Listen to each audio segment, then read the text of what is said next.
We are calling the meeting to order. Thank you so much for joining us tonight, and welcome to the November 30th meeting of the Economic Development and Housing Commission. And we are going to start with the Pledge of Allegiance, and Commissioner Kim, last one in, gets to lead us in the pledge. Oh. Your heart. I pledge allegiance to the flag of the United States of America and to the republic for which it stands, one nation, under God, indivisible, with liberty and justice for all.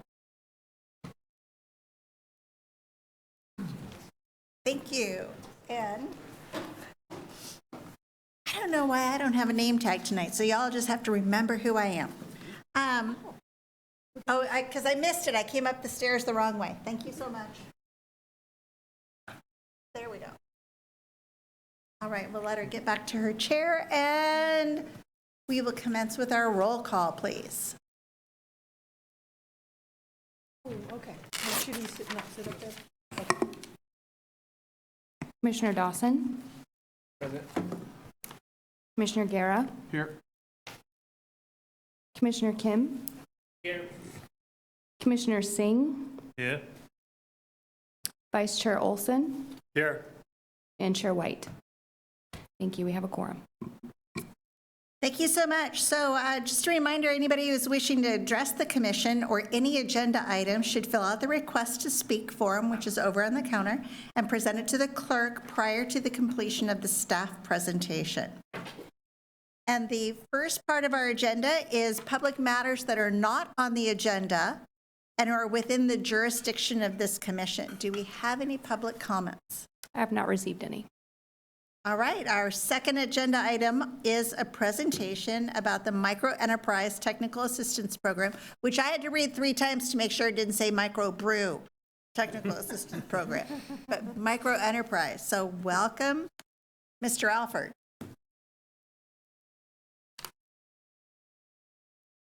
My name is Isaiah Alford, and I am the Community Investment Specialist in the Economic Development and Housing Department. This evening, we'll be making a presentation, an informative presentation on the Micro Enterprise Technical Assistance Program. As the Commission may recall, in 2019, the City Council allocated $60,000 towards a Micro Enterprise Technical Assistance Program. The Micro Enterprise Technical Assistance Program was aimed to benefit low to moderate income individuals working or working towards owning a small business in West Sacramento. This program provided a series of business development classes as well as financial development workshops.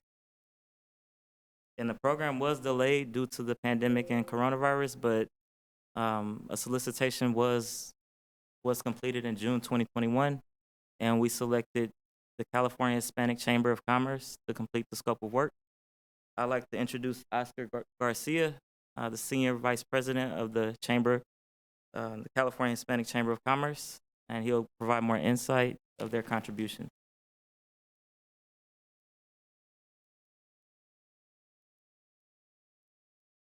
Thank you. Good evening, Commission members. My name is Oscar Garcia.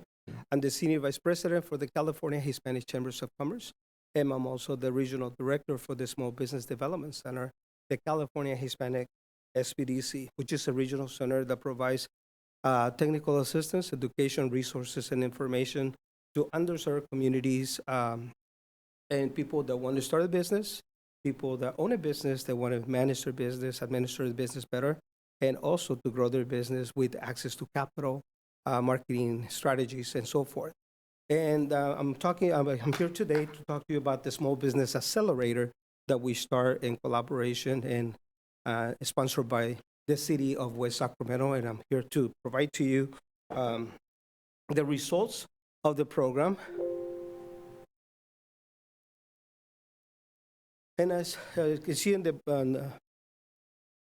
the screen, the purpose was to conduct community outreaches. That's number one objective, to reach out to the underserved communities and provide technical assistance through the micro enterprise program that provides also financial counseling to these businesses that have been impacted by COVID-19 and now impacted by the inflation, let's call it that way, right? So we were able to coordinate support services for the program participants with all the other organizations, and we were set to deliver this program culturally driven in a sensitive manner. What that means is that to be able to provide it in their own language and their own basic level of understanding, and also for those who were limited in English, disabled, and otherwise had a barrier to prevent them from being successful in the business world. The targeted audience, as I mentioned just right now, was Hispanics, Latinos, African Americans, Native Americans, Pacific Islanders, and Hispanics and Asians as well. The result of this program, the people that completed this program, were about 17 and comprised of 8 males and 9 females. The business development workshop that we provided was to the recovering strategies after the pandemic. Successful strategies to rebuild their business. A lot of them, as you know, they closed their doors, and unfortunately, some of them, they were not able to open their doors as of today. Still, just in the county of Sacramento, we have about 1,400 businesses that are still closed and unable to open. Here in West Sacramento, we've seen a lot of businesses that are kind of skeleton right now because of lack of access to capital, not enough inventory, lack of employees, and most importantly, the lack of guidance on how to rebuild their business in a different model. Because if a lot of them are trying to restart their business, but with the same model that they went under. So the objective for us was to provide a specific strategies, education workshops. As you can see, we had from marketing to licenses and permits. A lot of the business that are out there, they're not really legal per se, right? They're not formalized, and therefore our goal is to make sure that those businesses that are already building or existing, they become formal in order for them to stimulate the economy as well and provide some revenue for the city as well. But most importantly, when we're looking at small businesses, financial literacy, if you will, it's been one of the biggest challenges for all businesses, not just micro enterprises, but for all businesses, because it's not readily available coming to them at their own grounds, if we say that, if we can say that. The city of West Sacramento and our collaboration, and our goal is to bring all these services, all this knowledge, all this technical assistance into their own backyard. And that's what we're trying to do with this micro enterprise program. As a result of that, the impact, we have over 100 hours of assistance to this individual.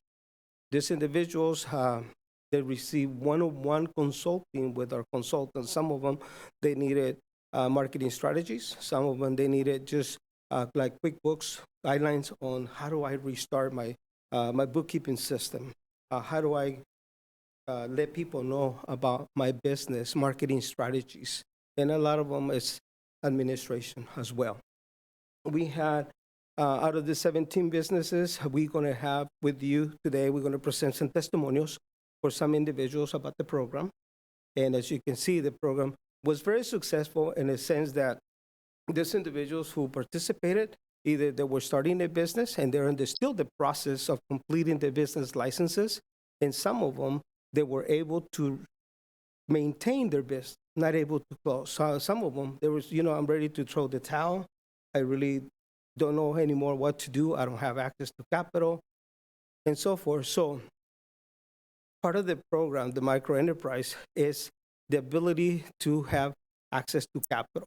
We're working with some CDFIs, some financial institutions that would kind of work with us, with the underserved community, to provide not thousands of dollars, because a lot of the small businesses, they need $5,000, $10,000, even to start the business or to buy inventory or to hire someone to fulfill the order or to move on forward.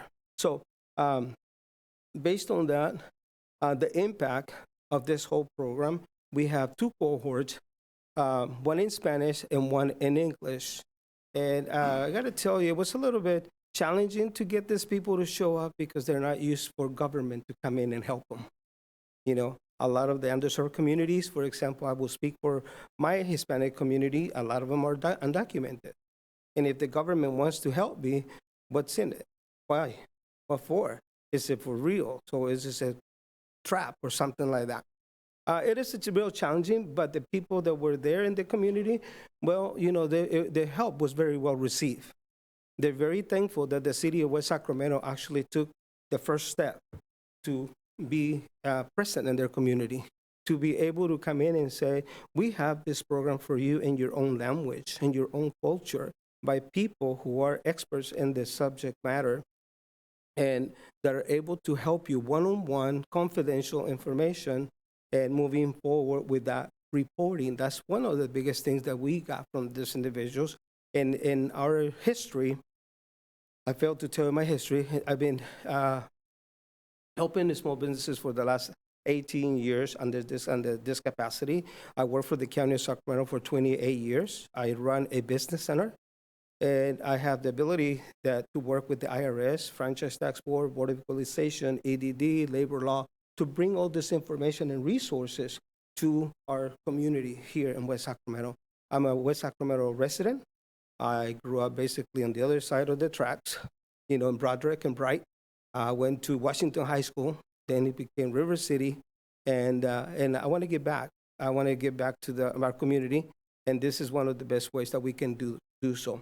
So the opportunity to serve one-on-one with the consultants was very good. The interactive was very, very good. The technical assistance they received was from administration, managing a business, number one. Number two, business plan. What do I do? Where do I go from here? As you know, most of the individuals who started business, we start without a plan because we know how to work, we know how to do it, and we just need to be independent and own my own business. But now with the help of the city of West Sacramento, this gentleman, Elijah, and Isaiah, they were there every single class and supporting the small businesses, letting them know that the city of West Sacramento was there. It had nothing to do with any loss or anything like that, but the goal to help them individually. So that was very instrumental, and that was very helpful in gaining the trust, because that's one of the biggest things that I see as a challenge. Gaining the trust of your community is very important. We had that challenge in Sacramento, but now I'm happy to inform you that in Sacramento, people come from all over the place to our program, driving 3 hours, 4 hours to come to our weekly program. It is something that I look forward to because the people that are attended the classes, they were very committed. And I think that if we can continue to do the same thing, we'll be very successful. And the city of West Sacramento, it's due for great things. You know, we're over the bridge. Everything is happening on the other side. Things are happening on this side. So we need to kind of stimulate the economy by helping the small businesses as well, that was the objective, and I think we're reaching the objective. The lesson learned that we had was, you know, number one, the gratitude of the participants, the commitment that we had with my consultants, meeting one-to-one, meeting them at their table. They didn't have to go anywhere else but at that class, and that's when we took the opportunity to meet one-on-one before class, during the class, after the class, and even after the sessions. One of the things that we learned, and as you can imagine, the lack of knowledge on business development, it's there for the small, underserved communities. Business development, they don't teach us this in college, they don't teach us this in high school, and therefore, most of, at least on my culture, we finish high school, if we're not college material, we have to go to work. And when we gain the experience, we want to start our own business. So we see that a lot. It's a common trend. Or my parents work and they have the business, so I have to go back and fulfill the tradition. I have to take over my family business without formal education. Well, that's going to be challenging. So that's what we saw there. Financial literacy, business management, and those are the things that we focus on this total class cohort, if you will, along with the business development. Now, as you can see, although the program has the capability of being very successful, like I said before, the hesitation is still there. But I'm very positive and confident that everything the first time is a little bit difficult. You know, we had a little rough start. We had the pandemic hitting. We had to kind of put it on hold. And through the pandemic, and people kind of hesitant whether they want to move on with their business. They don't have enough capital. They didn't qualify for the EIDL loan or the PPP or the grants that the cities or counties had. So they were a little discouraged. But knowing that we, in collaboration with the city of West Sacramento, is there, it kind of brings a little peace of mind. It makes them kind of come back. As it is already, they're asking what's next. You know, and if we serve one client, one person that fulfills the goal and it stimulates the economy, creates a job, that's a job well done. Now imagine that we have these 17 individuals, they're all moving forward. Whereas before, without the help of the city of West Sacramento and this microenterprise program, they would have never known. They would have probably shut their doors. And as I can tell you, we have people with 2 child care businesses, very much needed right now. They don't know how to manage their business. It's like, how do I do it? How do I manage kids, lunch, care, business, books? It's very challenging for someone if they don't have a structure. Someone that has promotions and marketing. Some people that it's a blue collar roofers or artists and things like that. So those are the people that came in through our doors in this program. And the experience overall, I would say that it was successful. It might be in a very low numbers, but it's very successful.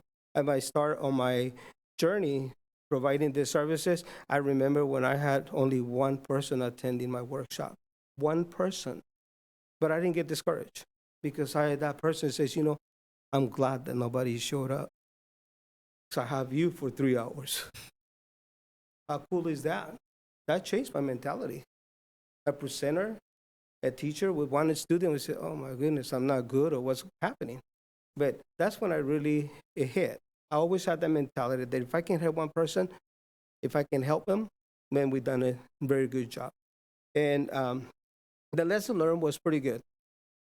The next steps that we're looking forward to as we continue to collaborate with the city of West Sacramento and Elijah and Diane as well, and Raul and the team, it's very promising to me because I'm part of the group that brings procurement opportunities to small businesses. And I think that if we were to have and how to do business with the city of West Sacramento, we will have a good turnout. Because if you need somebody, the procurement, you're going to go outside of West Sacramento. You're going to put it out there, right? But if we have this designated panel to bring city of West Sacramento officials under the economic development or procurement or purchasing, specifically on things that you really need that you're going to buy for the next year, that's very important. With the infrastructure bill of the U.S., the $1.2 trillion, California is set to receive over $40 billion. And those $40 billion is going to trickle down to your cities. And when that money comes, what are you going to do? We got to line up those individuals, those generals, and those contractors that would normally say, you know what? I'm going to go to the city because they're going to help me how to respond to their RFP. They're going to help me with that. So that's one of the things that I look. Financial literacy, we had a conversation with Golden One. Golden One just recently opening their banking to small businesses. Their goal is to provide financial literacy for small businesses as well, and students in high school, which is, I think, it's also a great thing. Golden One is not the only organization, but we have Chase, we have U.S. Bank, which I have worked before with U.S. Bank. We had the Health Education Council here, and we provided those services as well. So, and workshop meetings to promote City of West Sacramento business assistance. That means maybe networking opportunities, maybe some fairs that maybe in this spring or summer, just to make sure that we are visible, and the California Hispanic Chambers of Commerce and my staff are committed to fully assist and collaborate with the city of West Sacramento.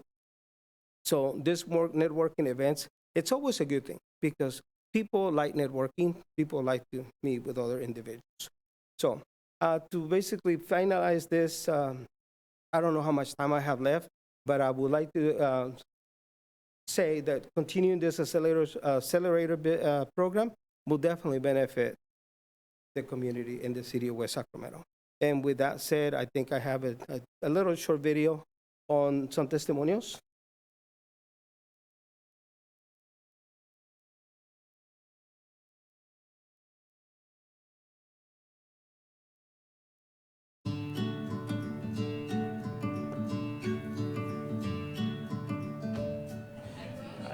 This program put all the information together for me, and it helped me to navigate, from a starting to finishing point.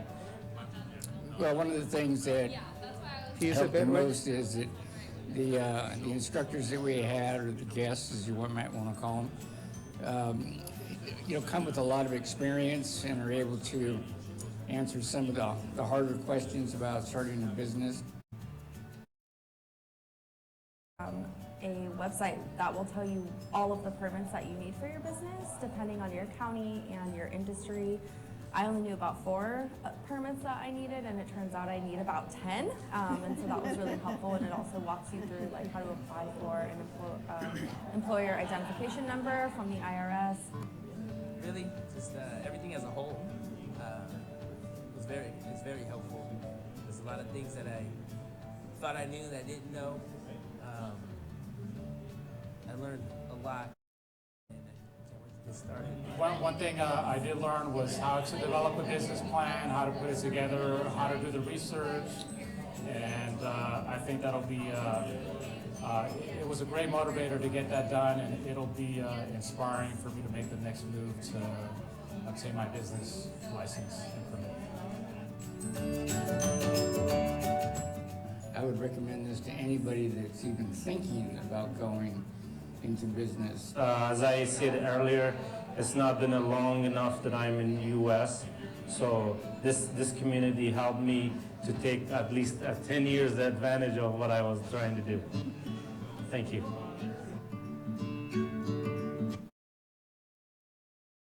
There you go. So, you have any questions? How did you find these individuals? What did you do to reach out to them? Where did you find them? How did they find you? What we did, we created a marketing campaign. We put a big old ad here in the local newspaper. We went through Facebook as well. We had our own Facebook channel, and I'd like to introduce Edith. She can tell you exactly the marketing efforts that were put in here for this program, but mainly was by referral, number one. Number two, we did a big old ad in the newspaper. We also had a Business list. right? Yeah. Yeah, we Email had list. a basically a letter, right? Yeah, we used an email campaign to licensed businesses, and we actually, and I say we, Elijah and Isaiah and your team actually went out into the community and knocked on doors and did a lot of real direct outreach to find participants.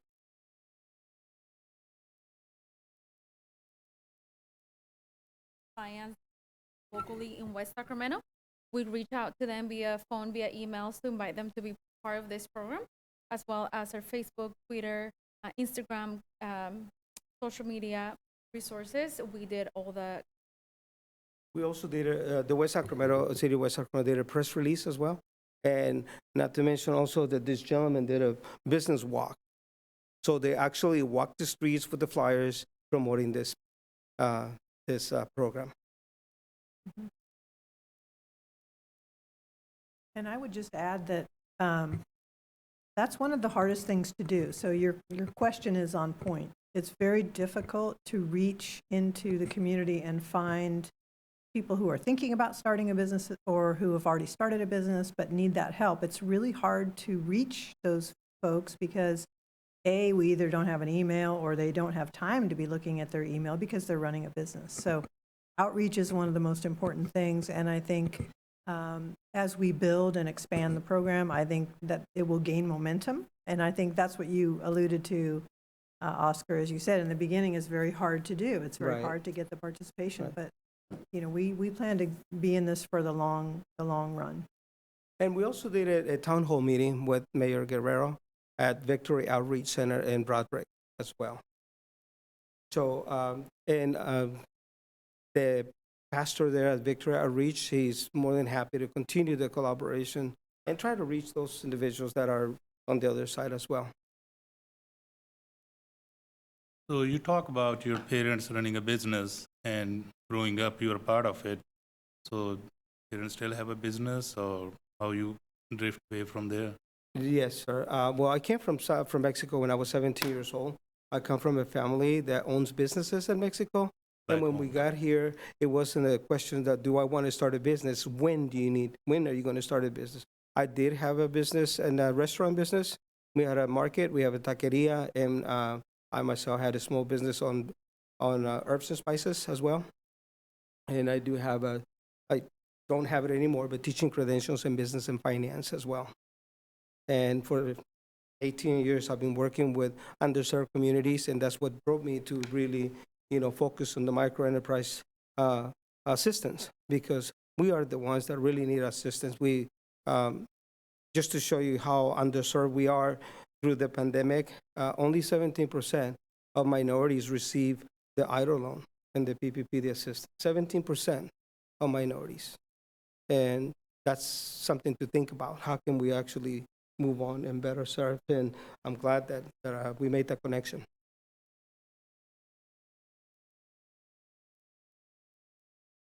Thank you. Garcia, thank you for everything you've done. I'm sorry? Cut the light on. Thank you so much for everything you've done for the program so far, and I think I'm excited to see what it could do in the future. It's obviously in its infancy stages, and its development will bring a lot to attention. And I think the biggest thing in the minority community, I come from a mixed race background. My dad is black, my mom is white. And to see people who come from our backgrounds that look like us that actually have businesses are few and far between. So I think the biggest thing is to see representation of people that are actually doing it before you can even believe that you could do it yourself. Right. So to see people like yourself running through the city and talking to people that are actually looking to maybe take a chance on themselves, because running a business is just that. It's taking a chance on yourself, and the only way you're going to take that leap is with belief in yourself.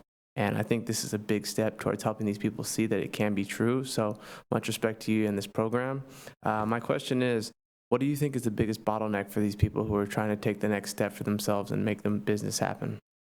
The next step is education, helping them learn their finances, personal finances. That's one of the biggest challenges, because some of us, we use all our reserves, we use credit cards, we use whatever we have available. And once we get to the money and we start the business, or just about to start the business, and then we run out of money. And there we're not fundable, because nobody taught us about credit. Nobody taught us about the cost of doing business, cost management, how to actually manage your own business. And they don't teach us in school how to do your own personal budget. And you'll be surprised how many people do not have a personal budget. And if we cannot manage our own budget, we're going to have problems when we're managing hundreds of thousands of dollars, if not millions. But I can tell you this, I've seen it happen. I've seen individuals that came through our program being undocumented, and then our corporation landing almost $1 million contract, janitorial services with Winco. We have a moving company that is a multi-million-dollar company as well. So it's a matter of mindset. It's about matter of, I said, for me, it's basically encouragement. It's a lot. And you said it right. They have to hear from somebody that came from the same background, somebody that speaks their own language, somebody that can relate to their problems they're facing. And we were talking with Andrew about something like that, right? And it's important. It's important. I have faith that if we continue to do this, this is going to be a very good program. Just to finalize on this, I have cohorts with 100 individuals in the class. 100 individuals in the class. And in that 100 cohort, for 12 weeks, we were able to incorporate 10 businesses that were actually sole proprietors, but they were under their own entity because they were actually big businesses, but they don't see that as a big businesses because I own my own business. I'm the worker, right? I don't see myself as a president. I don't see myself as the boss. I see myself as being an independent person, doing what I love to do. So I want to thank Diane, Raul, Elijah, and Isaiah for their support because we've been working in conjunction very close, with the strategies and, my pains on how do I get to this, how do I get to that, how do I reach out to these individuals. I think I thought I knew how to reach to my own people, but it wasn't really the case. And I thought, well, I grew up in Bright and West Sacramento, so I should be able to, but it's not so. Things have changed, and I'm looking forward to the challenge, and I hope you take the challenge as well. Thank you. Thank you, Oscar. Thank you very much. I actually wanted to ask one question. And first of all, thank you, Mr. Garcia and the city team for a wonderful presentation and very important program. Is this the first time the California Hispanic Chamber of Commerce has done a micro enterprise program with the city, or have you done this with other cities? Well, this is the first time that is specifically to the city. I work with the County of Sacramento, the City of West Sacramento, under, the grant program, the, Dream Fund, and so forth. But for this specific microenterprise, that's something that we've done the first time here in Sacramento. We've done it with Southern California organizations, but not cities. And that's what makes me more excited, that we could be the first one to provide this type of entrepreneurship program. And maybe Diane, maybe in the future, we could tell them about our goal, their vision to become a go-to organization or an office where someone that needs something from business and anything, they'll come to this city and they'll leave with something. In a second part of the question, and thank you for that. That is very exciting about being a model for other cities. Right. So I was listening to the presentation. There were like three kind of like metric-driven results. First was like total amount of attendees, total amount of workshop topics, and total amount of like hours participants like were involved. Which like key performance indicator do you think was most important for you if you were to replicate this again next year? That would be the next metrics. That would be the number of success stories. How many people come out? I can tell you from my experience, one year I did a full case study on the process that you're asking. The metric was, I want to know how many people will be actually start a business. Over 1,000 people came through my program. 100, I provided one-on-one mentoring consultation, and only 10%, which is 10 of them, actually started their businesses. So success, it's very small percentage when you come to full success metric, which is a business startup, but not counting those individuals that will start their business next year, 2 years from now. There are some businesses that they're starting right now, and they're not ready to because they're not fundable. And there are no loans, there's no grants, and basically a lot of people, that's what they're looking for. So the metric, to answer your full question, is that the next metric I will probably concentrate on the business startups. That would be, being conscientious that with this one, we had the pandemic. It set us back big time. We have business closures, big time. We have the inflation, cost of goods, and still, we were able to manage to serve a good amount of individuals. And the timing, that's another thing that we're adjusting. Our program in Sacramento, it's 6 to 9 p.m. We tried it here at 4. It didn't really work that well. We tried it at 6. It kind of works. So we're playing with that as well because we need to find the community's time, where we can really see them. A lot of them, they work. And they leave at 5 o'clock, and to be in class at 6, for a lot of them, it's kind of embarrassing. But I can tell you, in Stockton, we're truck drivers. will truck their truck in the street, and they will come to class. Concrete workers, they will come the way right after that, because we don't come like this to class.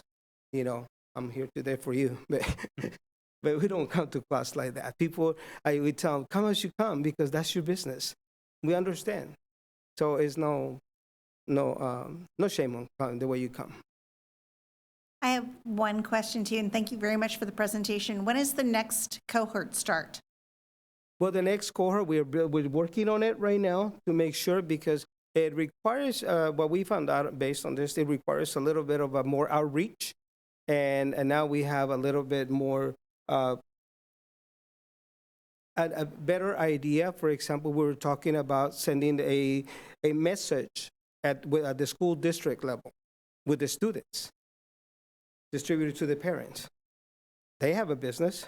They might have struggling with the business. Maybe the student is thinking, oh, I can start my own business. Open it to them as well. I mean, ROP just vanished, and what's there for the community, for college students, and things like that we want to go ahead. And the reason why I say that is because sooner or later, those individuals, they're going to be part of our community, whether they own business, whether they have a job, or whether they don't have anything to go to. Somehow we need to. What is the number of enrollees you're looking for? What's the perfect size group for you to do this? I would have to say the number of enrollees will depend on the venue. We have, right now we've been using the community center, and I think it's up to 50 there we can actually, but we have to coordinate the hours as well, because but this gentleman did all the work. I don't know, I just show up. But yeah, and that would have to be.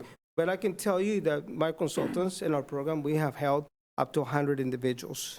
And we have a business center at the Better Business Bureau that they donated the building for us to serve those individuals, the small business communities. Just wanted to say one more thing. I'm affiliated with the schools. You may have heard of it, Highlands Community.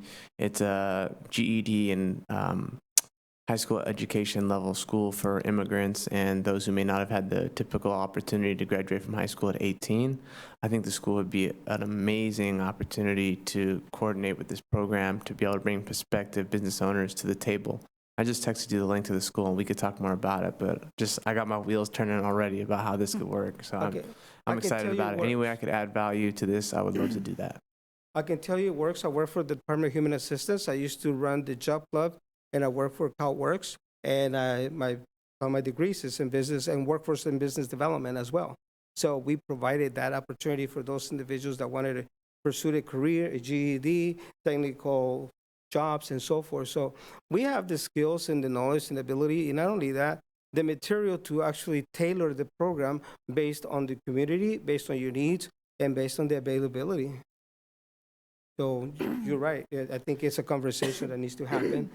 Because again, those individuals will be part of your community, whether you like it or not, sooner or later.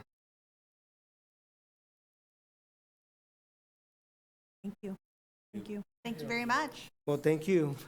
Thank you very much. I'd like to compliment Oscar and Edith and their team.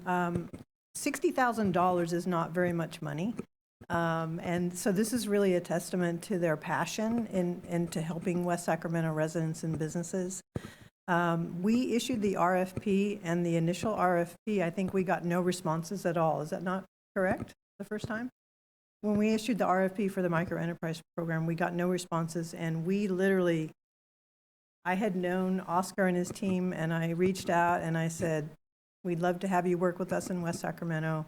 And they applied, and we were able to start this partnership. But I can't imagine what your hourly rate is now, because for $60,000 and all the hours and classes that you've put in and doing them in 2 different languages.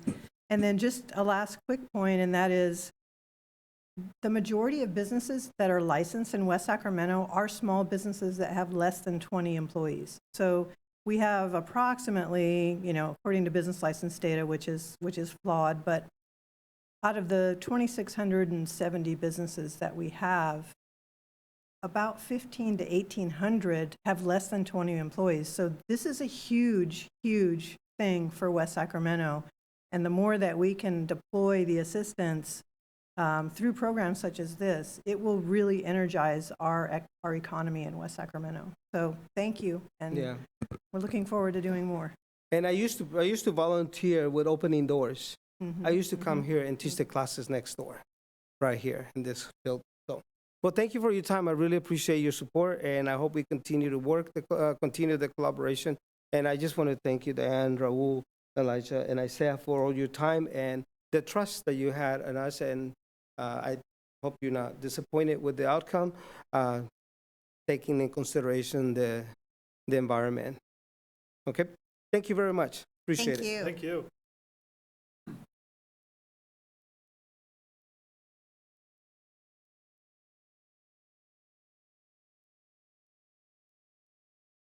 You.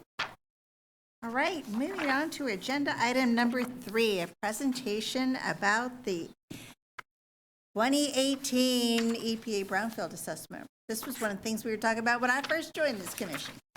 So I'm glad to hear that we have a report.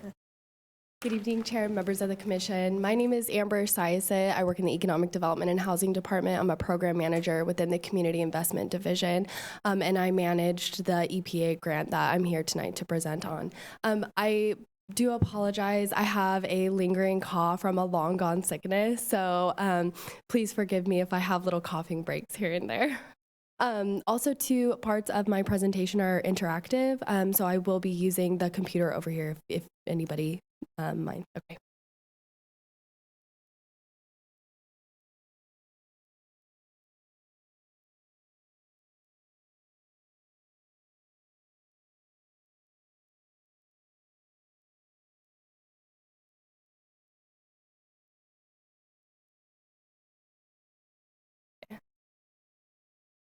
Can everybody hear me? Yep.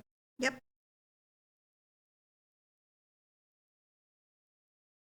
Bear with me.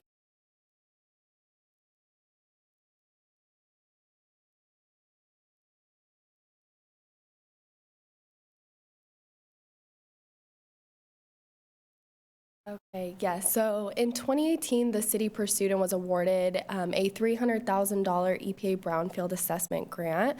The project area for the grant was the Pioneer Bluff and Stonelock District area. And if you look at the slide, you will see Pioneer Bluff. If you can, oh great, you can see my arrow. Pioneer Bluff is this area here. Sorry, let me start here. So it's just south of Pioneer Bridge, down and then around, and then it actually stops right there and goes up. And then the Stonelock District is here and includes some parcels down here.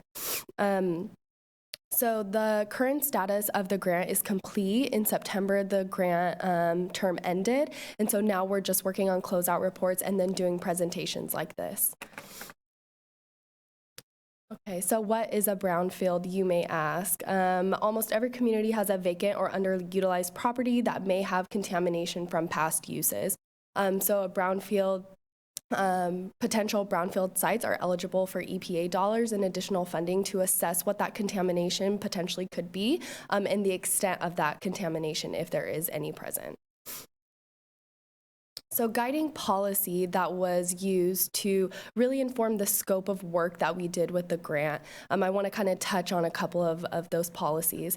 So one of those policies is the Pioneer Bluff and Stonelock Reuse Master Plan. So that was administratively approved by the council in 2018. The reuse master plan contains a lot of information for the districts on the reuse strategy. However, specifically for this grant, I want to touch on the need that was identified for additional environmental assessment work within the district. So it said there are multiple parcels within these districts that are needing additional assessment. The second part of that is the Stonelock facility reuse strategy. So the Stonelock facility is within the Pioneer Bluff and Stonelock district area. I'm not sure, I'm sure many of you have driven past it on Jefferson Boulevard, but if you look at the previous screen, you'll see here, this is the Stonelock facility that I'm outlining with my arrow. So you can see on the west is outlined by Jefferson. The barge canal runs through it, which, and then it has the Sacramento River on the southern edge. So the phase 1 of the Stonelock facility reuse strategy that was contained in the Pioneer Bluff and Stonelock reuse master plan, it really outlined a phased reuse strategy for the Stonelock facility. So that was definitely a policy area that we looked when we were looking at how to use these grant dollars to further that mission.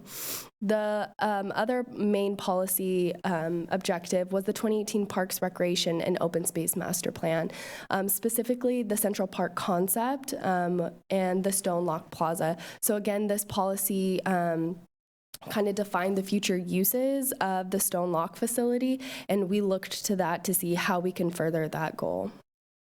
So looking at the Central Park concept that's contained within the Parks Master Plan, so you can see here that the Central Park concept, it has 3 sub-areas.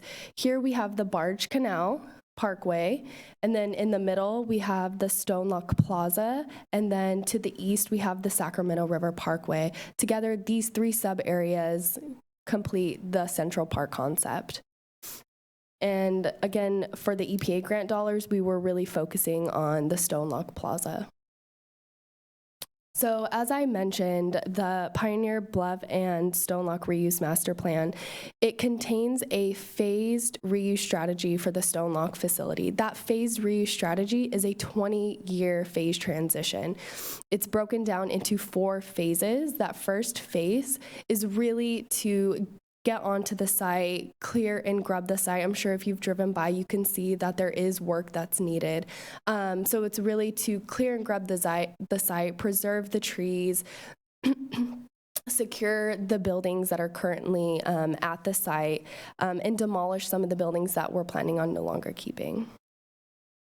The next phase is really to get that public access to that site, right? So it's this eastern portion, so you can see it's constructing trail extensions and retrofitting the existing buildings, really making sure that public access is going to be available. But again, these are just a concept too, so you can see there are things on here that, you know, we are considering, but it's still in the planning phases. Phase 3, it works on the southern portion, again, providing more of the public access, and then getting like the roadway and underground utilities completed. And then phase 4 is this northern portion, again, that public access to the north.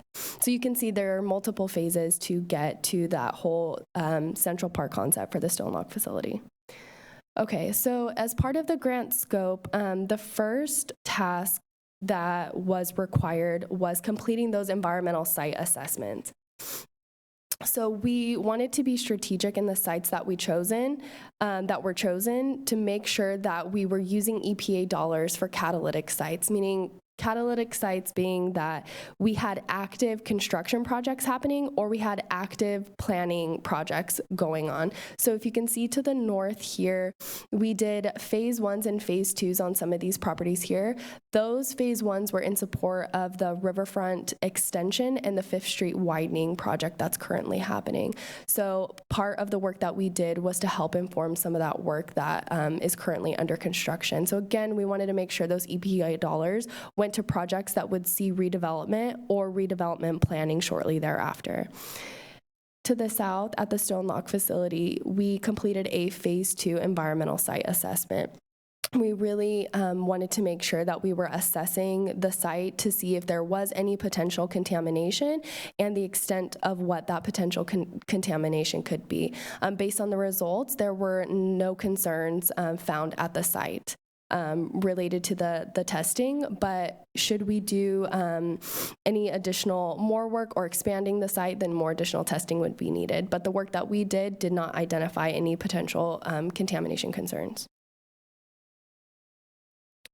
So task 2 of the grant was really cleanup and reuse planning, and the majority of the grant dollars were used for this task. We chose the Stone Lock facility as the site where we wanted to focus these dollars because we were currently in and are currently in the planning phases. So with this cleanup and reuse planning money, we created a Stone Lock preliminary safety plan. So what that was we went to the site and we did a baseline conditions. We did a property conditions assessment. We did a historical evaluation on the buildings and the facility. We did security assessments. We did a seismic evaluation. We did a lead and asbestos evaluation. So you can see there were many assessments and evaluations done at this site. We really wanted to understand the baseline conditions of what we were currently facing there. Once we understood that, our consultant then made recommendations on how we can improve the site and secure the site from further decay and contamination. So that preliminary safety plan did have recommendations that I will touch on the next screen. Additionally, with these funds, we did a Stonelock facility reference guide where we really wanted to create a document where all of these assessments and evaluations that we did could kind of live in one space, right? It kind of summarized everything that we did. It provided the recommendations in one location, and then provided kind of an easy read document that could facilitate conversations for next steps. So when we're having a community meeting or we're having staff meetings, we would have this document that would summarize all of this assessment work so that we could discuss how that could inform the reuse planning for the site. So as part of the Stonelock preliminary safety plan, you can see here there's much work needed at the site. Buildings, windows are broken out, fences are needing repair, and shrubs needing to be cut.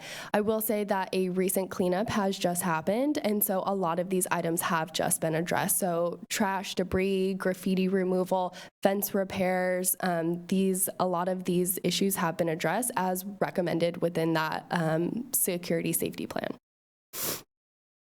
So the recommendations within that safety plan included what I just mentioned, which was really the cleanup, right? Clearing and grubbing the site, fixing the fences, but it also includes a little bit more robust security improvements. So these robust security improvements would be installing wrought iron fencing immediately surrounding these buildings. And at this point, I'd like to add that the historical evaluation that we did at the site, the buildings were found to be eligible for historical listing. So the buildings as well as the engineering mechanisms of the actual lock facility itself. So you can see here it includes these sector gates here, and then these buildings 1, 2, 3, and 4 here. So all of these 4 buildings and the engineering components are eligible for historical listing. So again, back to the recommendations, the fencing is proposed to be immediately surrounding these buildings, and then bi-level security lighting to be installed on each corner of the buildings here, and then the buildings to be secured, boarded up, and locked. We have currently done boarding and locking, but as you can see, sometimes those, pose challenges and sometimes don't work. So we're trying to recommend here additional security improvements to ensure that while this 20-year phase transition strategy is taking place, we're able to secure these historical assets for the city. So the third component of the EPA grant was community engagement. So we had planned a Stonelock tour and kind of like an on-site visit or a cleanup planning day, but due to the COVID pandemic, we weren't able to do that. So we shifted a little bit and decided to do a whole community engagement through social media. And we decided to do that through a GIS story map. So a GIS story map is basically a way to tell a story through a map, right? So I'm not sure, maybe some of you have seen this on social media, it was sent out onto all social media channels, but tonight I'd like to go through the story map with everybody.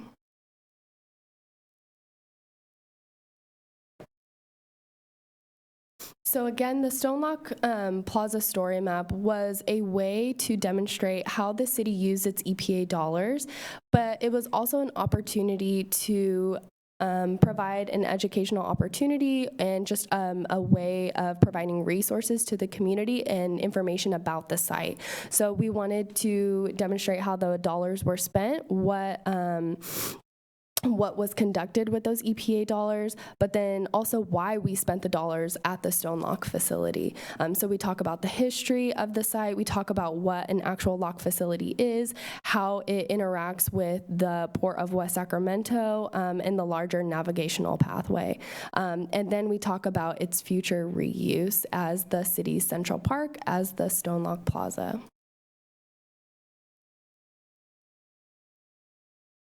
So here we talk about what a brownfield is as well, and explaining how we received EPA dollars, and then just an interactive AB4, and then a rendering of what the possibility could be.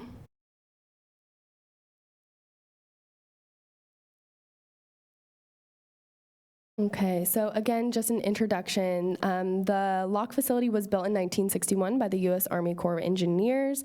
It is part of the Deepwater Ship Channel that goes all the way out to the Pacific Ocean. The city acquired the Stone Lock facility in 2015 for 2 public purposes. Those purposes included flood protection and recreation. And again, flood protection because, as you can see, it creates a flood wall from the Sacramento River, but then 2, because it is the future home of the Central Park, the Stone Lock Plaza. So it takes you through the history of the site, the Deepwater Ship Channel project, how that was built with historical photos, and then it navigates you through that whole larger navigational project, which explains how it was tied, why it was built.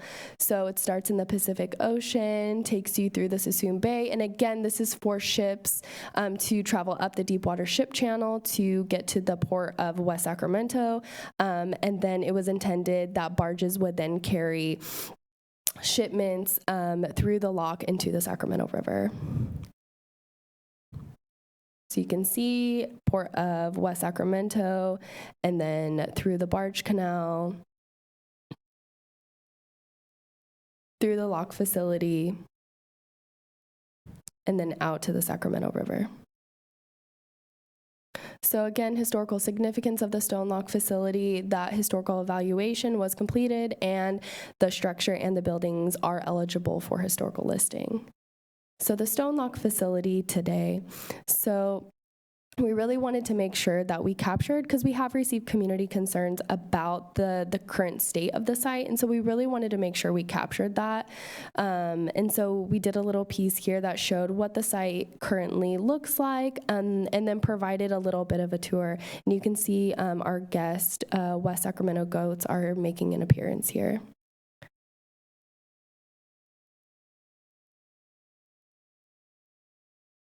And then as part of this story map, securing the Stone Lock facility, we talk about the preliminary safety plan. And then again, here's that tour. So we're really trying to demonstrate what the site consists of, right? How does the site work? How does the lock channel work? So this was really intended to kind of to show how this facility was historically used and how it currently looks today. And then now a look into the future. So we can now see this is the Central Park concept. Talks about those 3 sub areas, and then the barge canal, which is the most western sub area, and you can, which a lot of the trail is already completed there. The Stone Lock Plaza, and then the Sacramento River Parkway. So an additional deliverable as part of the community engagement part of the grant is that we had renderings completed to do a visioning exercise of the Stone Lock Plazas as part of the Central Park concept. So this area, this plaza will be a trailhead, the Stone Lock District trailhead. So we had a rendering completed here showing this trailhead and how it would interact with the lock facility.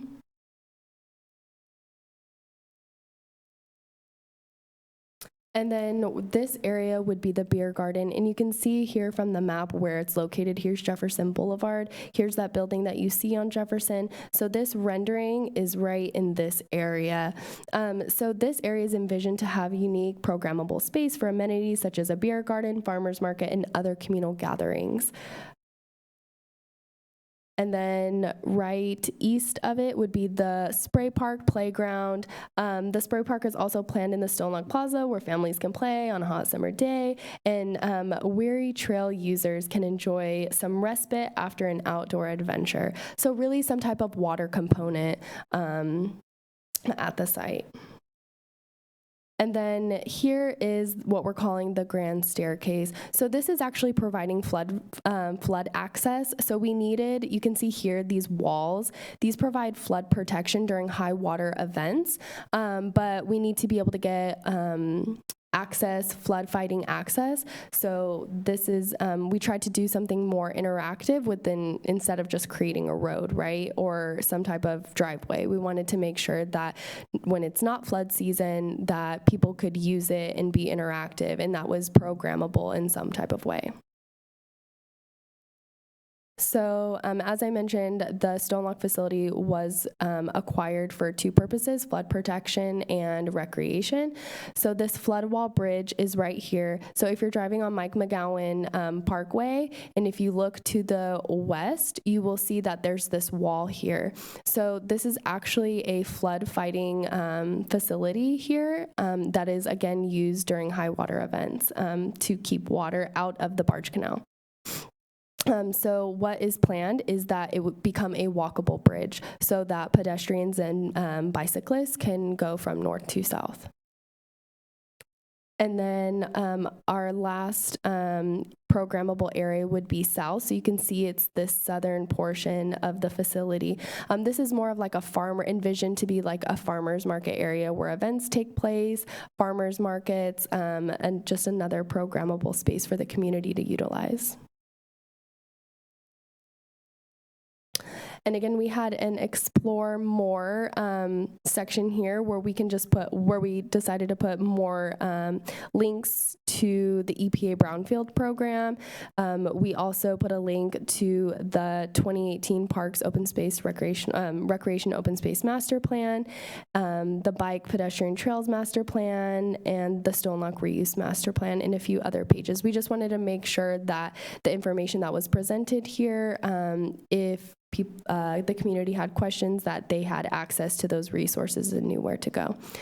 So moving back to my presentation. So what's next for the Stone Lock facility? So really we want to establish a working group, right, within the city. So we've definitely done that. We've established a working group to make sure that the ongoing maintenance of the site is, keeping and clearing and keeping the site looking as best as possible during that phased reuse strategy.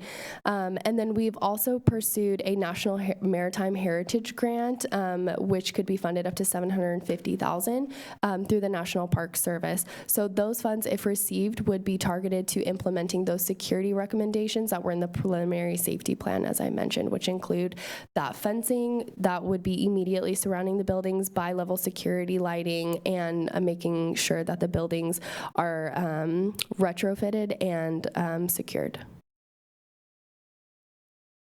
Okay, this concludes my presentation, and I'm available if you have any further questions. Thank you.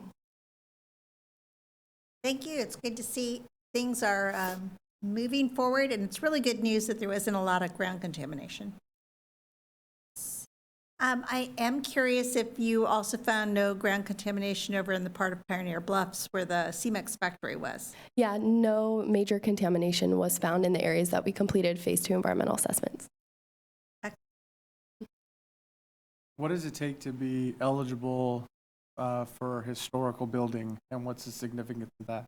Yeah, so there are multiple categories that it could be eligible. I don't have them exactly with me right now, but it's really when something was built. So these were built in the 60s, and so that period is what makes them eligible for historical listing, because they were built in that certain era, and also wartime era, and so yeah, it had to do with that being built in that specific time frame.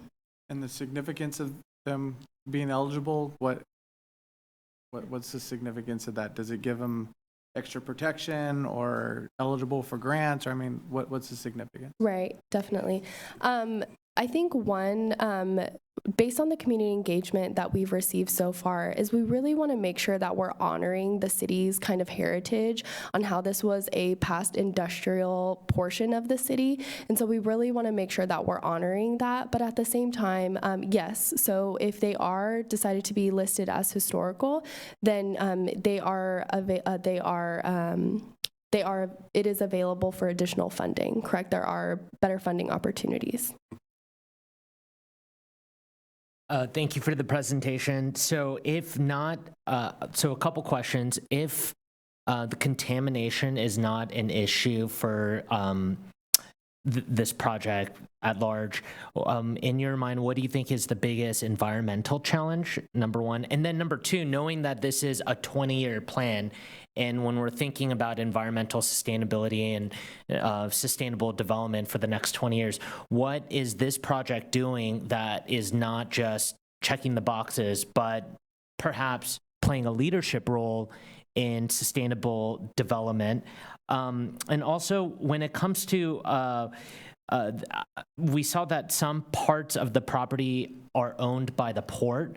Is what's the commitment from the port to ensure the realization of this project design?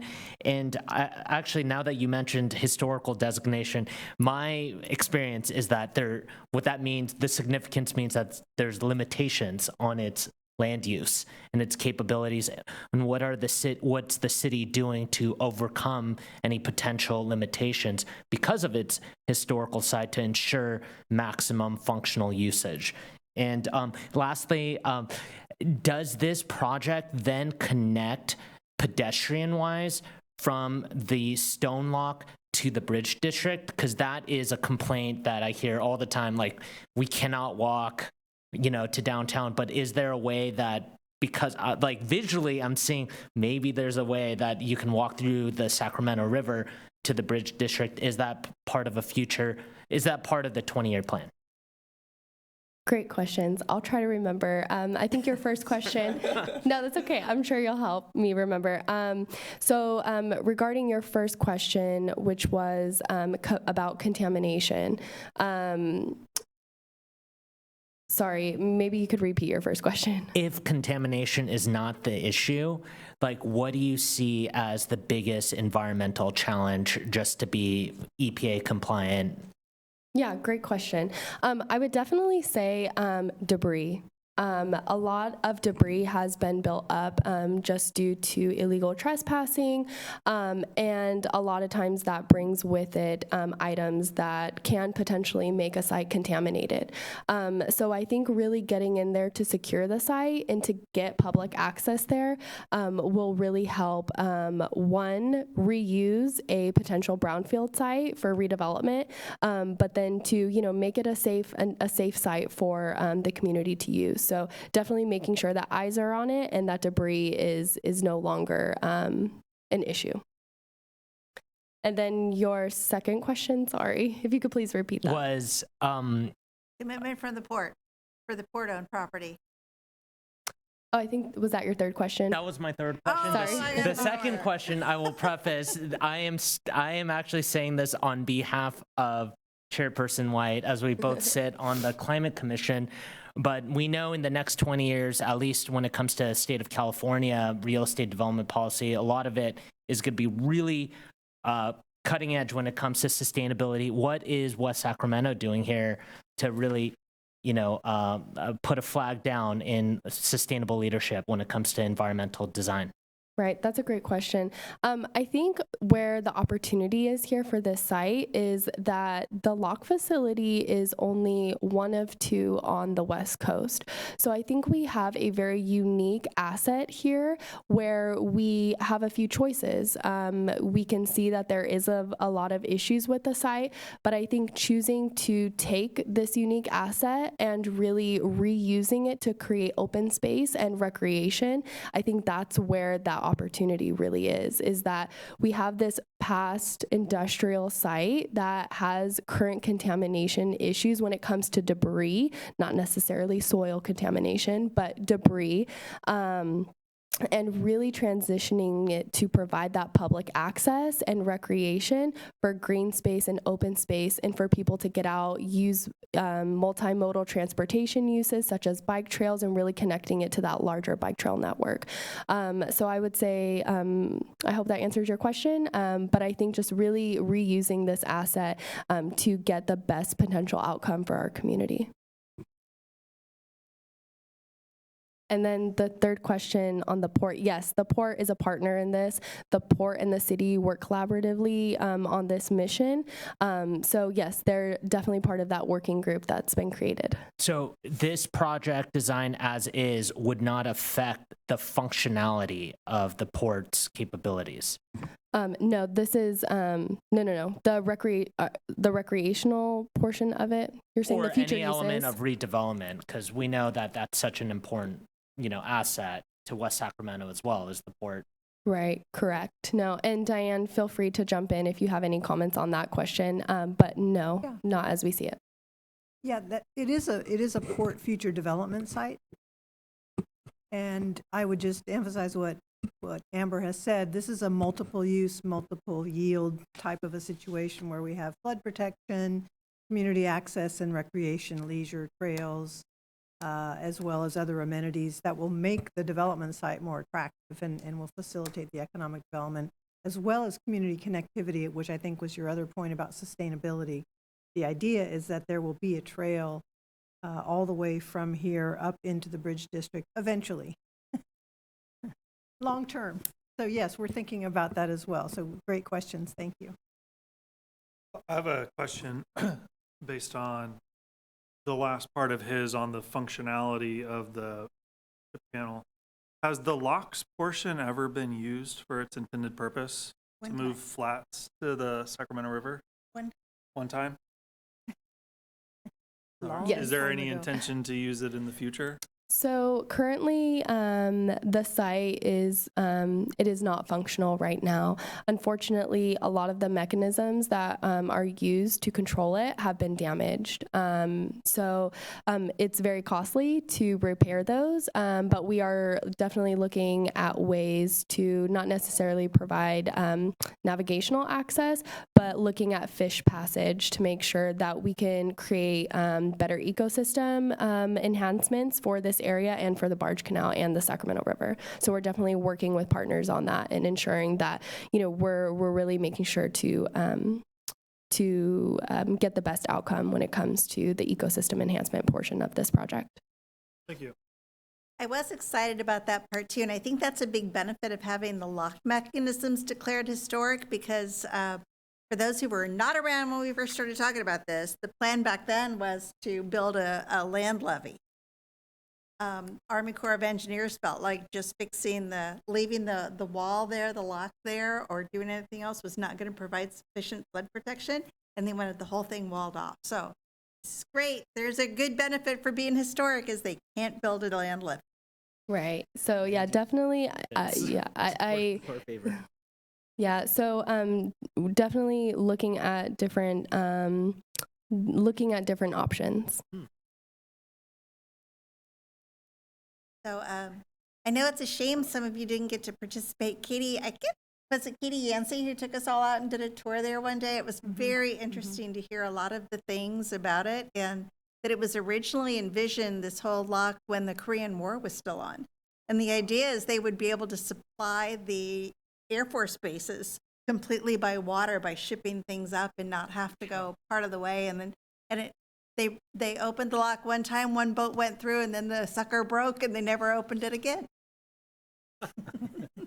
And the Corps was more than happy to turn it over to us. Yes, it was like, here, you take this on and take it over. And I'd like to acknowledge, both Amber's, leadership and Katie's leadership in doing all the studies, the water quality analysis. I mean, there's so much background work that has gone into this. And many of you have met Katie Yancey before, our community investment manager. It's really her leadership and tutelage of this project that has brought it to where it is today. And just to let you know, the cleanup that was recently conducted was a multi-department cleanup. It was very expensive because, those things cost money. A lot of trash was removed, trees were limbed up, And now the department is charged with working with the other departments to keep the site, maintained and to implement some of the improvements that Amber has mentioned in regards to lighting and fencing, because as you know, it's a problem, all around, the state and the nation and the region. Vacant sites, are target, and there's a lot of trash dumping that goes on. And so we're really paying attention. The working group is really going to focus on keeping this, in a good condition so that we can preserve, the important historic assets and, reuse plan that we have. So. When long time ago, when I lived in Europe, in anything that was like a small room, like a restroom inside of a building or an abandoned building, inside they used blue light bulbs that were in an unbreakable cage. And I wondered about that, but if you're in that for very long with that blue light, it literally makes you nauseous. Oh, wow. And it's a way of keeping people from hanging out in those places. So we could actually get grant funding and do experiments to see if blue light bulbs would keep people from camping out in there. As long as they're not illegal in California. Well, the working group, we're all ears and eyes and ideas. So yeah, we'll take that back to the working group. But I think the safety and security plan is extremely well done and provides the guidance that we need to, to continue progressing this important development site. And related to that, the port is working with the planning department and has recently issued a request for proposals for land use consultants to actually do a master plan for Stone Lock property that they own there on Stone Lock, as well as Pioneer Bluff, as well as Seaway property. And I think it's a huge amount of area that will be master planned for mixed use development. And so that'll be something to keep an eye on and pay attention. Any other questions or comments for Amber? Battling. Thank you. All right, we are going to move on to our consent agenda, which is consideration of approval of the minutes from our last two meetings, which were emailed to everybody but are not included in this packet. They were fairly brief. Do I have a motion? And make sure when you say, if you're going to move in second, make sure you say your name. Do I have a motion to accept the minutes from the February 28th and November 30th? Well, not the November 30th meeting, that's today. That was a typo. So it would have been our October meeting, September meeting. November 3rd. November 3rd? We would just, you could make a motion to correct them to the correct date. Okay, let's. We need to know the. When was our last meeting? I thought it was September. September 28th. Yep. Okay, so first I need a motion to correct from November 30th to September 28th. I'd like to, Commissioner Olson, make a motion to move to correct the date to September 28th instead of November 30th. Second? Second. Commissioner Kim, second. Thank you. All in favor say aye. Aye. Opposed? Okay, and now we need consideration for approval of the minutes from the last two meetings. And Commissioner Kim moves to approve the minutes from September 28th And February 22nd. and February 22nd. Commissioner Guerra, seconds. All in favor? Aye. Opposed? Hey, so passed. Who would know that meeting minutes would be so contentious? And on to our regular agenda, and we had asked at our last meeting for an update about the mobile food vendor regulations, and we have Mr. Ortega here to give us a quick update. Yes, good evening, Chairperson White, Vice Chair Olson, members of the commission. Excuse me. So at the previous meeting, September 28th, there was an inquiry regarding Yolo County's press release, which was put out cautioning the public about consuming food from unpermitted street food vendors. And so the staff report that was prepared for you was prepared to provide the commission with the most current information about how these kind of vendors are regulated in the city of West Sacramento. And I do have some additional comments that I'd like to share with the commission, at the conclusion of which would be happy to open up and answer any questions that the commission may have. So first, I just wanted to mention that I did get a chance to speak with Yolo County Environmental Health staff. It appears that the complaints predicating the decision to actually issue a press release were not in any way related to foodborne illnesses. And so as far as I understand it, there has not been an increase in people getting sick from consuming food from unpermitted food vendors. So I just wanted to make that clear as we kind of have this discussion tonight, because I know that as you're reading the report and certainly as you're reading the press release, you may get that impression. Second, I also wanted to make clear to the commission that what I was told is that the majority of the complaints that were issued to the county have actually been about code compliance and nuisance. And so it's probable that many of the complaints that the county is receiving could be coming from places like restaurants or other food establishments that are legally permitted, brick and mortar, have paid all their permit fees, have received environmental health permits.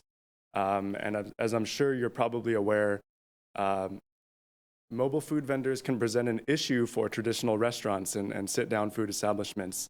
They can have a pretty significant impact on the clientele of restaurants. And so, you know, it wouldn't be uncommon for the owner of a restaurant or other food establishment to observe that kind of activity occurring outside of their business, and to then pick up the phone and call the county or the city and issue a complaint about that kind of activity. As I mentioned, that is an issue for them in terms of their customer base. I also wanted to let the commission know that the county at the time does not anticipate an increase in citations or penalties, nor do they anticipate a need for an increase in enforcement staff. Really, you know, when I spoke with the county, they were clear that they want to take an approach of public outreach and education for these unpermitted vendors.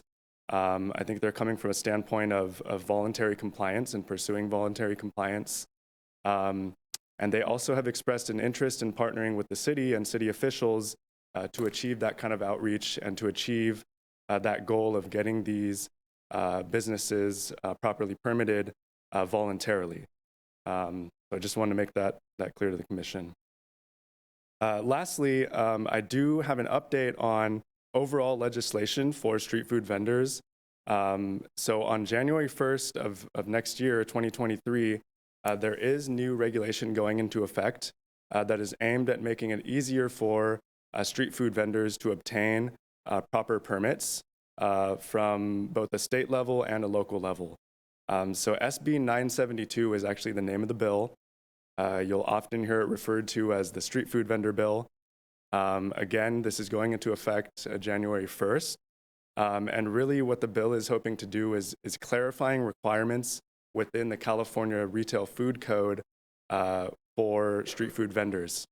So currently, under the Retail Food Code of the state, mobile food vendors are actually all regulated under one umbrella.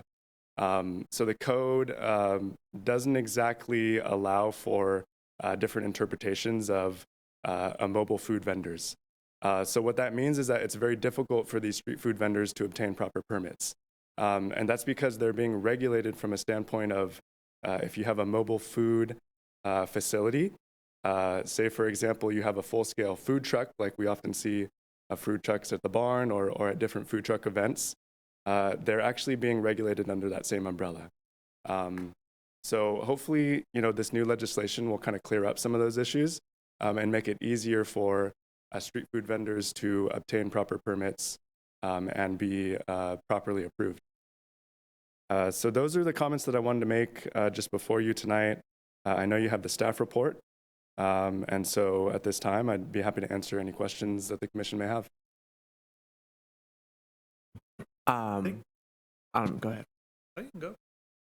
All right. Thank you again for taking the lead on this. I think this is something that's very big, especially in it's seemingly like super hand in hand with what's going on between Mr. Garcia and the program for small businesses. I think this is one and the same. We have a ton of mobile food options here in West Sacramento, some amazing places. And I think to give people an opportunity to make something for themselves is something that we as a community need to continue to push for. So this is something I'm all about. In your opinion, as far as you've seen working with people who are maybe actively doing this or looking to do this, what has been the biggest barrier of entry for these folks trying to make this happen? So yeah, I think it's a great question, and thank you for the question. Honestly, permitting and fees are the biggest challenge. As was mentioned in the report, it's not uncommon to spend weeks, if not months, seeking out the proper approvals from the different regulatory agencies.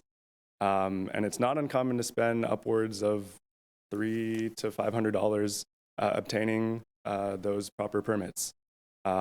So at that point, it really becomes a business decision. Am I going to take the time to do this properly, or am I going to maybe try to skirt underneath and do this on the side, and if something happens, then I'll deal with it at that time. So it's been a challenge for these street food vendors to be properly permitted, and it's a costly expense as well. Quick follow-up to that. You made a point that it doesn't appear that health and safety has been a major issue with this. Is there any aspects of health and safety that have reared their head more than others in respect to these people's ability to have these businesses function? What I can say is that after my conversations with Yolo County Environmental Health staff, it doesn't appear that there really have been many reported cases of illnesses or of health issues as a result of this kind of activity. I guess what I will say is that, foodborne illness and kind of food poisoning and issues pertaining to folks consuming food that was not prepared properly, that does go underreported generally. So it's a difficult thing to say for sure, but it was not something that was communicated to me as really being an increase in reports of that. I have a couple questions. One, what is the typical fine if someone were to be fined? Like your standard hot dog cart. Yeah, that's another great question. Unfortunately, I think that's a question for environmental health staff. I'm not able to say for sure what a fine would look like for that kind of violation right now. But what I will say is that that's all enforced by county environmental health staff. They do have the power of enforcement in that realm. But at this time, I'm not able to say for sure. Okay. Is there a way for the city to make just a small checklist or something on a pamphlet with, hey, you have a mobile food cart it's not a truck, it's something more simple. Here's what you need, 1, 2, 3. Here's the websites, and you can just be handed out something to ease their way in how to become compliant. Yeah, absolutely. I think that's a great point. And as I mentioned previously, that's something that the county is very receptive to and is willing to partner with the city to really push out a campaign of public outreach to address this. So that's something that's going to come in the future. We still have to have follow-up conversations about that. I'll also say that I think that the county has done a great job with, their current checklist here that they have published online in both English and translated into Spanish as well. This is publicly available to folks who are seeking out starting a food cart operation.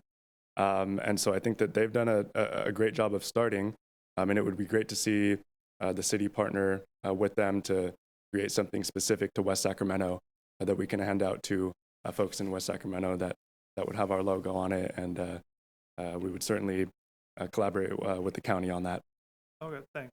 Then finally, is there any way on any of these sort of larger chunk permits that are more expensive to have any kind of payment plan or payment due within 90 days after you've made sales? $500 is a lot of money to come up with upfront in order to do this legally. Is there any flexibility with I think that's another great idea. I will say that the way that the permit fees are collected, they're collected, by different agencies for different various reasons. Yolo County does collect all the fees pertaining to food facilities or food activities. The city obviously collects fees pertaining to business licenses. So I think that's a conversation that we could possibly have with the county. As I mentioned, they've expressed a willingness to partner with us on this. But I think you're completely correct. It is a barrier to come up with a sum of money to address a payment of a fee in order to start, especially at the very beginning of starting a business. Yeah, in addition to all the overhead and everything you need to buy to even get it going, now you got a $500 fee on top of it. Right. It definitely can make a barrier entry.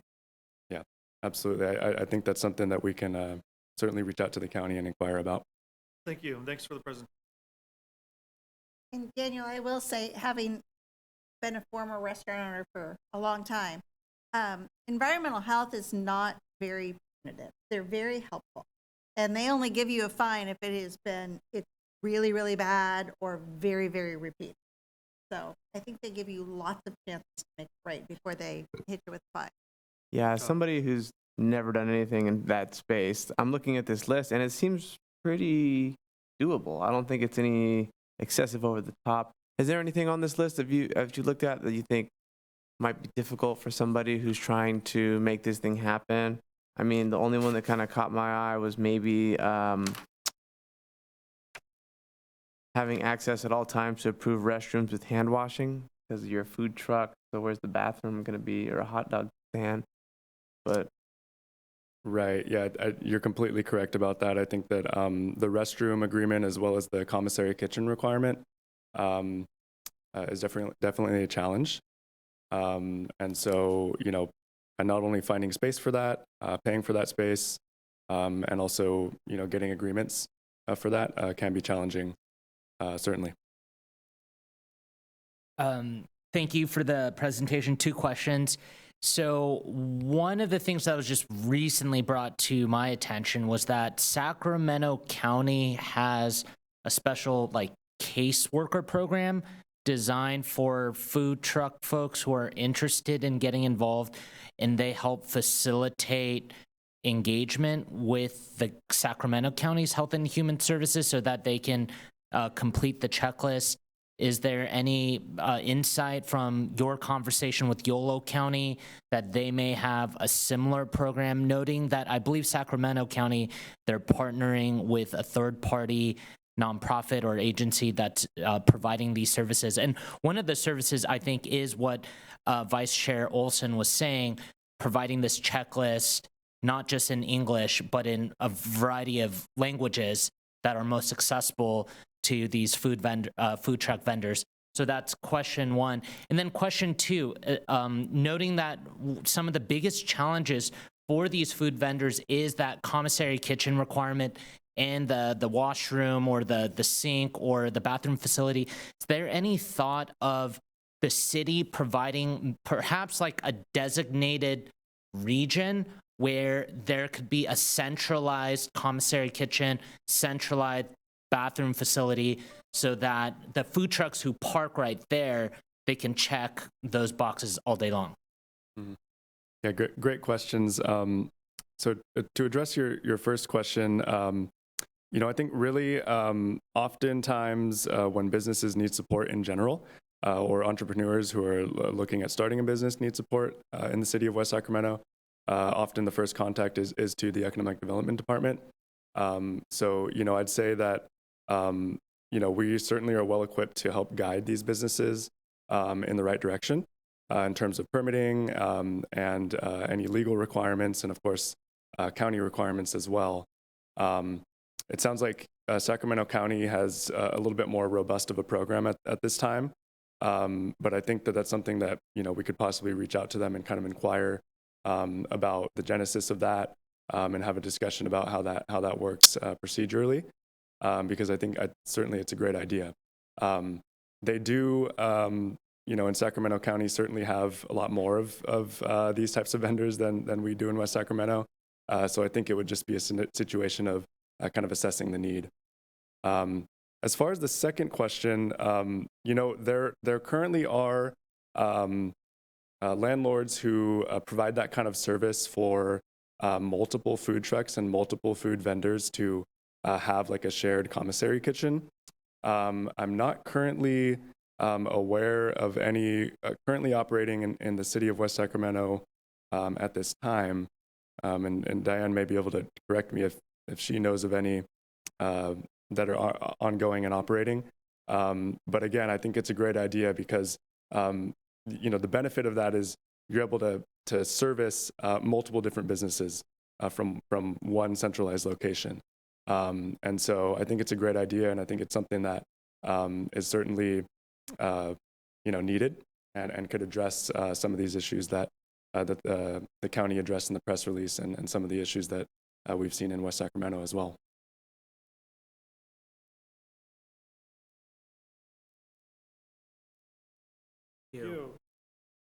Thank you. Elijah. Great. I again want to appreciate the fact that staff stays so late with us and ask us all these questions after you've had to work all day. So on to our item number 6, requests and comments from commissioners.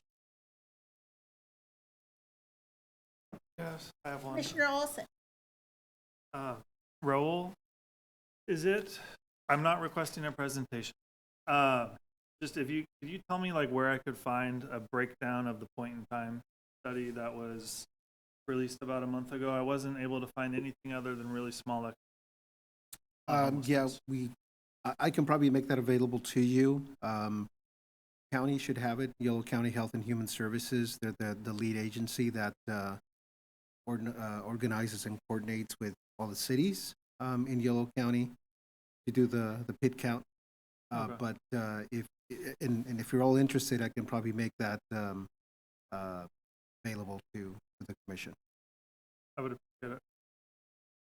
I would assume that it would be on their website, but I'm not it's a little bit difficult to literate, navigate. but I couldn't. I'll make it available to everybody in the commission. The county website is undergoing an overhaul, and really hard to find things as they're moving pages around right now. So. Well, there's a number of things we've gone over the last 4 years, reference to an older point in time study. So Correct. I'd just like to see where we're at. Yeah, and the point in time study it actually was just released not too long ago. Took a while to get it done and be released. I think they released it about a month ago. Right. Hasn't been very long. Probably not widely circulated as the old.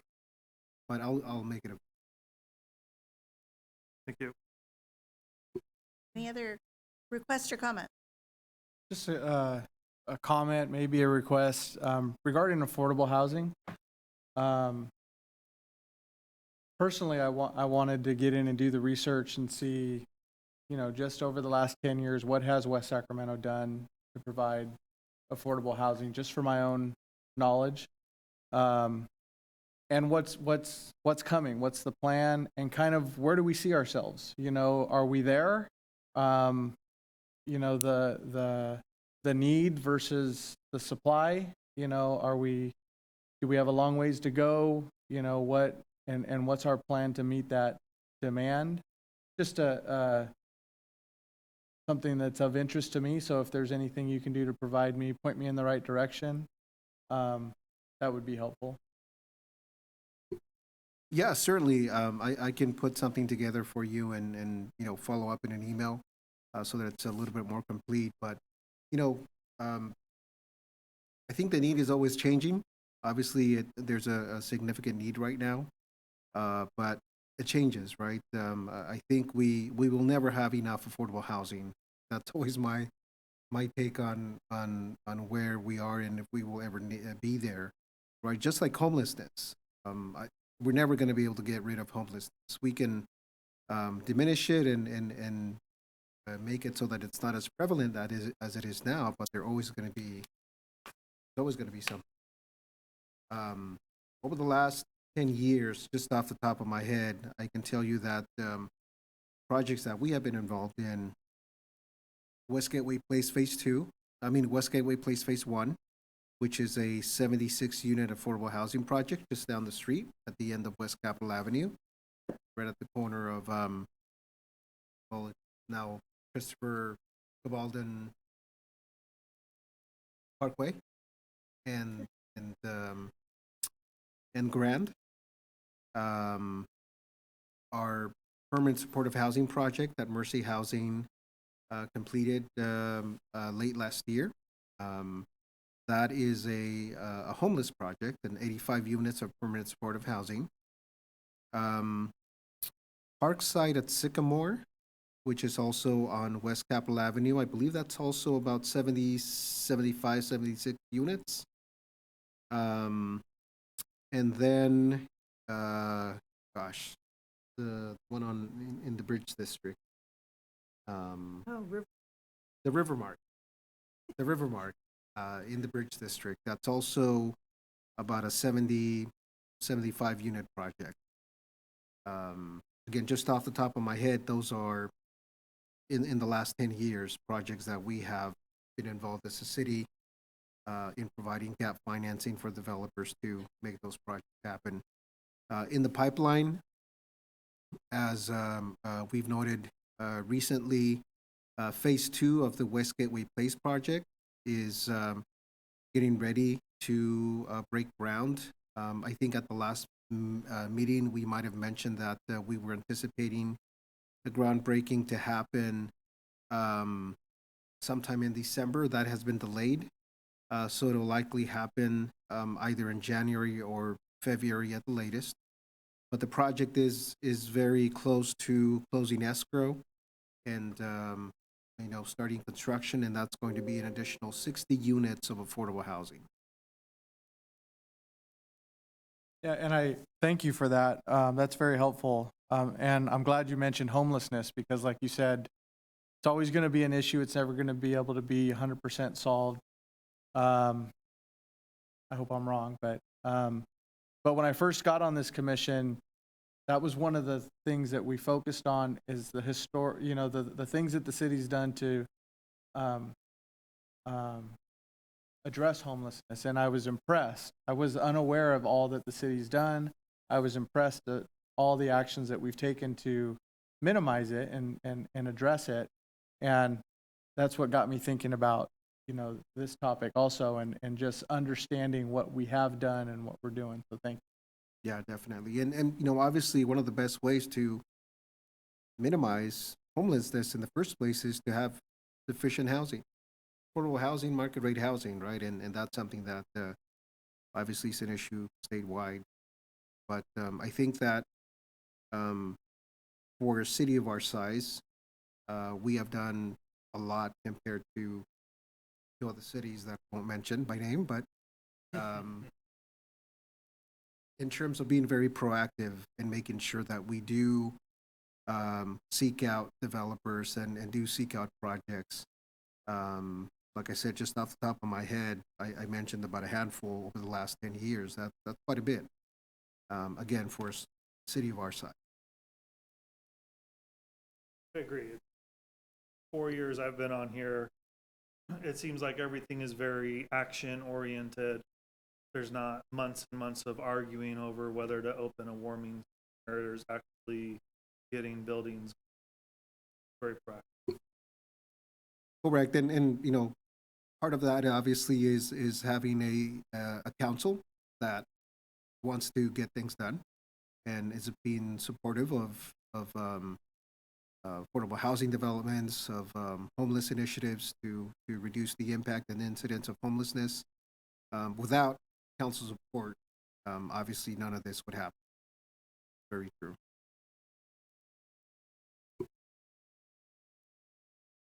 All right, seeing no other comments, we'll move on to staff update. A lot of staff up. Okay, we are ready. Well, I wanted to tag on to something Raul said, and that is that, you know, we're one of the few cities that has an inclusionary housing. Diane, I don't think your mic is working. Oh, I'm sorry. I'm not close enough to it. We're one of the few cities that has an inclusionary housing ordinance, and that really is a credit to the city council and the city's leadership, where it's funding affordable housing as well as requiring that units be included in market rate projects. So that's really what keeps our housing manager and the department busy. And then also I would just reference that we have a housing element that Elijah and the housing team worked on and was recently adopted, and it has all the information, a lot of information about housing and our affordable housing requirements and how we meet those and what our requirements are. So that's a good reference, and it's on our website. And then in terms of more fun updates, the tree lighting is Friday night. I'm sure you all know that. Here at City Hall, so don't miss that. There is a chamber mixer at Jackrabbit, and that's for new members, and that is December 6th, next Tuesday, 5 to 6:30. And then December 7th, there will be a ribbon cutting for a new business on Industrial Boulevard. That's Insight Coffee and Sun and Soil Juice. And if you haven't been there, it's really great. They have a wonderful little cafe, and they have a little meeting room. It's right next to the Fire Museum. Do you know where that is on Industrial Boulevard, right across from the post office? So that will be a nice event if you're able to break away for lunch. January 12th is the Chamber Installation Dinner, and you're all invited to attend as our guests. We do have a couple of tables. And then lastly, a couple of, Elijah's going to pass out our new visitor's guide, which is now through our partnership with Visit Sacramento. These are at the Sacramento International Airport. And they're promoting our local businesses, restaurants, cafes, hotels, fun things to do in the city. So we're getting a little bit of attention there. And that was Elijah's project, and it was designed by a local design firm here in town. JP, I don't remember the name of it, but Four Waters, thank you. So that, I think they did a fabulous job. So that's available, and like I said, we're distributing that to hotels and other visitor destinations, but also mainly just to have them at the airport. Okay, we have a couple of business expansions going on. Nippon Shokin, I don't know if you're familiar with Nippon Shokin. They have a large plant and headquarters and sales office in Southport. They've been here about 10 years, and they are expanding and growing their sauce and mix business. So they make sauces for meat flavoring sauces, and they make karaage mix and a number of things that are sold for restaurants. They're expanding and growing and adding a plant. So they're going through the review process. Elijah is assisting them with that, as well as Turtle Tree Biotech Lab. You may have read about that in the news. They did a press release. They're going to be building an R&D lab in Southport also, and that'll be producing kind of a cultured milk, a biotech milk that will help to aid in human nutrition, and they also do a number of other products that are sustainable products. So they're building a large facility here in town. And then lastly, I'm sure you all are aware about the Pheasant Club closing and the lines going out the door. Our team is in the process of conducting our research and due diligence into that property and acquiring it. We will probably get title to that property by the end of the year, and we will begin looking for partners and developers to assist us in evaluating adaptive reuse, as well as, maintaining a food service component, preserving the historic building, the Hideaway Club, as you may have read in the staff report. So we are looking for, creative proposals. We are in the process of contacting, at this point, very preliminary, collecting ideas and contacting developers and looking at that. And then I just wanted to say that they, as you probably know, also their last day of full service for lunch and dinner will be December 8th. And they will have the kind of a reception on the 9th, a 1 o'clock, where they have to get rid of all the alcohol. So, and there will be free hors d'oeuvres, I'm told. So, and that's December 9th at 1 and December 10th at 4. And it's a sad time for us with the Pheasant Club, but we're hoping to do something really interesting and creative and amazing. We think it's a great site. It's a 2-acre site. It has such an amazing history and culture in the city. We are already getting inquiries. It will not be fast food with a drive-through, so I can tell you that. And beyond that, stay tuned. So, staff, do you have any other updates? Okay. All right. I think that is it. Right. Well, thank you much. That's a lot going on. And I will give you an update from JP and me and the Westsac Foundation that also on December 9th, we will be giving away money for everybody who's been selling raffle tickets, and we'll also be drawing the winners of the raffle prizes.